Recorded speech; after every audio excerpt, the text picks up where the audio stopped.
कोकणातील प्रत्येक अपडेट जाणून घेण्यासाठी आजच माझे कोकणच्या सोशल मीडिया प्लॅटफॉर्मला लाईक, फॉलो आणि सबस्क्राईब करा।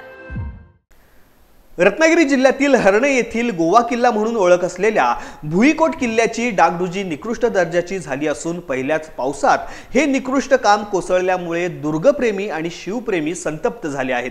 दापोली तालुक्यातील हर्णे येथे सुवर्णदुर्ग या दुर्गासमोरच गोवा किल्ला म्हणून सध्या ओळखला जाणारा भुईकोट किल्ला आहे।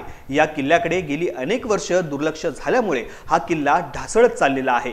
या पार्श्वभूमीवरती शिवप्रेमींनी या किल्ल्याची डागडुजी करून ऐतिहासिक खुणा जपण्याचे आवाहन सरकारला केले होते। त्यानुसार शासनाने यासाठी निधी मंजूर केल्यानंतर संबंधित खात्याने या किल्ल्याच्या डागडुजीसाठी सुरुवात केली। मात्र या कामावर योग्य लक्ष न दिल्याने येथील डागडुजीचे काम पूर्णतः निकृष्ट झाले असल्याची भावना येथील ग्रामस्थ आणि शिवप्रेमी व्यक्त करत होते। दरम्यान यावरती शिक्कामोर्तब म्हणून पहिल्याच पावसात येथील गडाला केलेली डागडुजी कोसळले असल्याचे चित्र समोर आले आहे। गड किल्ल्यांनाही भ्रष्टाचारांनी सोडले नसल्याची भावना व्यक्त करत या विरोधात तीव्र संताप व्यक्त होत आहे।